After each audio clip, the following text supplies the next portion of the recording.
It's September and you're thinking, we're in Q4 and I have yet to do any of my Q4 work. Well, do not worry, do not fear. Today I have got 7 lucrative niches that you can dive right into and get them published in time for the holiday season. It always is better if we plan at least a quarter in advance, but when it gets to Q4, we all know this is the biggest selling time of the year. Whether you are a seasoned author or a novice, do not fear, there is an idea within this video for you. And please let me know in the comments, what challenges do you face when you're trying to find profitable niches? Without further ado, let's dive right in. My name's Claire, this is Mrs. D, and today we are going to be looking at 7 profitable niches for you. So with the holidays just around the corner, everyone is starting to think about the holiday season, about planning. Over in the States, you guys have got a whole extra holiday. You've got your Thanksgiving, you've got Halloween, which is huge. So what you could do is you could actually create like a seasonal planner. You could start it with the Halloween section. You could then move into Thanksgiving and then into Christmas, New Year, and perhaps leave it as kind of like an event planning book, and making sure that you've got budgeting pages, you've got guest lists, you've got present lists, you've got things that you need to get lists. And basically that's what I'd do, is I'd make it a big checkbook essentially, so that I can check things off. I'd have little squares at one side, lines over here so that you could write along, and then say for example on the Halloween pages I might have like a spooky little ghost down in the corner. On the Thanksgiving pages I might have like a little turkey or something like that. And I think getting now, like within the next couple of weeks, you can still sell copies for this.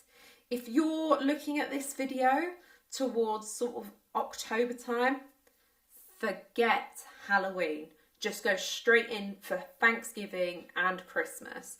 And you can also do specific books for the holidays. So you could do a Halloween preparation book, a Thanksgiving book, and a Christmas book. Because over in the UK, we don't celebrate Thanksgiving and we don't really go into Halloween in the same way that you guys do. You might get a few trick-or-treaters, but it's nothing crazy at all. So for me in the UK, I would just be looking at the Christmas market. So you could even do it like that. And then you would have like a Christmas card letter list. Christmas card letter list? A Christmas card list where you're writing out who you need to send to, and then again you can check off once you're done. You've got your gift guide, your budgeting pages, all of the same things, but it's now a smaller book and therefore could be more affordable. Next up, of course, we have gratitude journals. Gratitude journals, I do not think they are ever going out of fashion. But be mindful and be sure to focus it at a particular person or a particular type of hobby. So for example, you could do like gratitude journals for mum, dad, brother, sister. Probably the female end of the market is a bit better than the other, but I think that's a really good way to go. And also, not only that, you can niche down into like hobbies or faiths. So you could do like a Christianity gratitude journal. If you're looking at hobbies, you could design the cover so that it appeals to a cat lady, for example. So you could have cute little cat designs, or you could make it into more of like what's trending right now. So, you know, back in a couple of years ago, it would have been like unicorns and fairies. This year I'm noticing like a lot of like preppy bows and things like that. So that's definitely looking as though it's selling. So niche down in those ways. Don't forget, it's also like a massively giftable item. So do not forget, in all of these keywords, make sure you're putting Christmas present or gift, Thanksgiving, like whatever it is you're gifting for, make sure that you've got in there that it's a present or a gift within those 7 keywords, and make sure those keywords are long tail as well. I don't know what long tail is. It's basically where you string several words together. So it could be like Christmas present for mum, floral book. So it could be something along those lines, so that you're kind of getting in multiple keywords within that same box. So we're really maximizing that space. If you are getting value from this video, then please do not forget to like and subscribe and hit that notification bell so that you don't miss out when my next video drops. Next up, we have got an amazing one, which I think this is like the perfect giftable guide for mums, grandmas, aunts, anyone basically that is like an amazing cook. Now, in a recent video, we had a look at the Tell Me Your Story books. Well, this book here, it can kind of like feed into that a bit as well. So I'm looking at like recipe books, but not the sense that you are writing out the recipes for them, that they are recording their recipes. So for example, at Christmas, you could gift your mum a recipe book. So she writes in there all her favorite recipes, and then it's passed down. It's a bit of like a family heirloom. So something like that. If you're just like want a quick like notebook that you put on the side and you're doing it, I would do a soft cover version, and I would definitely do a hardback version as well. So obviously the hardback version is more the giftable. The soft paperback, I should say paperback really, is kind of like the cheaper one that can go on the side and you can get like sauce spilled on it.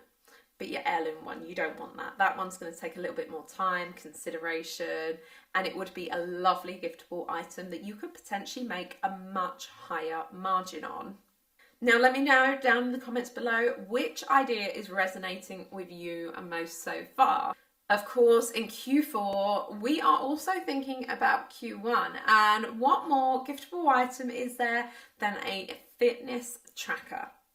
Some kind of like health and fitness tracker, because we all know come January 1st, maybe 2nd, we are on that health kick. We are running every day. We are eating well. We are not going to touch another sausage roll. So get your fitness trackers out there now. They will not be selling until maybe sort of like late November time. You could put the year on there, or you could decide to leave it off. If you go onto BookBolt, which I'll leave a link to down in the description, they have got so many template pages that you can automatically put into these books. So they've got fitness trackers and workout planners and all those sorts of things. You've just got to format the book. So you're putting in that you want so many note pages, you want so many pages that are going to track your weight, blood pressure, measurement pages. So you can kind of design all that together. And also let me know down in the comments if you would love to see me create one of these books. And of course, with Christmas around the corner, it is the time when we are focusing on children. So why not start? I don't know if you guys do Christmas Eve boxes or if you're stocking fillers. Kids' activity books are an amazing gift for Christmas, and you can do it as Christmas themed as well. So when you're going around for your Christmas dinners, whether it's 1, 2, 3 or 4, I tend to have like 5 or 6 Christmas dinners. As soon as they go on the menu, like at restaurants, every restaurant I go to, I'm going to have a Christmas dinner. It's my favourite meal. Anyway, I'm digressing. Kids' activity books, they're great. When you take the kids out to the restaurant, you can take the activity books with you. They could be Christmas themed word searches, mazes, puzzles, little crosswords. It could be colouring pages, dot to dots. There are so many different things that you could put in there. Call it like a kids' Christmas bumper colouring book. Again, you can do the Thanksgiving, the Halloween ones if you're quick as well. But they will be starting to sell now because families budget. Like you can't just go, ta-da, here we are, let's just go and spend £1,000 this month on Christmas on like the 1st of December. That's not how it works. We start trying to buy things as we go along. So I think families are already starting to think about kids' Christmas presents now. Or I'm a proper crazy lady that is definitely doing that. I haven't yet bought a present, by the way, just letting you know. Next up, we have got New Year's resolution journals so that we can keep a track on how those New Year resolutions are going. So people who are like, no, this is it, this is my year, I absolutely have to do this in order to change my life. So it might be like, say for example, next year I decide I want to start meditating every day, I want to start reading every day, and I want to start running every day. Well, that's great, but the reality is how do you do it? And also, how do you process those days when it's really hard? Because it's January the 5th, it's soggy outside, your feet are going to get absolutely soaked when you go for that run. So a journal is a great way where you can just kind of, I guess, process that information and put it down in one place, and you can keep a track of it as well. So again, you can put in there tracking pages, habit trackers, that sort of thing. And also, I think if it's a New Year's resolution journal, you could do it so that you've got like little words of affirmation, like you're doing amazing, you're doing great, don't give up. Maybe go a little bit more creative than that, but they're just a few off the top of my head, just to make it a little bit more engaging. But always bear in mind that you need to make sure that your covers are super catchy and that your A+ content is really good. You don't necessarily need to put ads on it, but definitely do think about how you can promote these books as well. So finally, we have self-care, mindfulness workbooks. So that I think it's like a wonderful idea that we all start journaling and putting down our thoughts and feelings.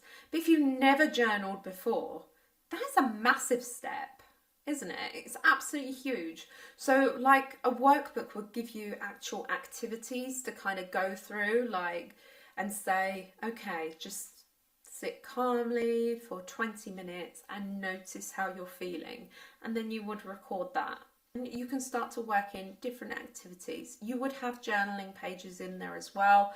You haven't got to go through and think of like 60 different activities, and you could in fact repeat some of them as well. I think sometimes the repetition is really good, and it really helps like people connect with that book a lot more. And I think if you're going down this kind of self-care and mindfulness route, then you're definitely kind of getting yourself involved in quite an interesting niche there. There is so much around it at the moment, and you can kind of broaden out from there. So let me know down in the comments below if you've tried any of these niches before. I'd love to hear what your experience was. And also, if you want to drop a link, I'm more than happy to take a look. As we wrap up today's video, I would love to hear from you. So please let me know down in the comments which of these niches are you most excited to start. And if you're interested in creating your very own colouring book, then please don't forget to check out this video right here. I can't wait to see you all next time. See you soon. Bye.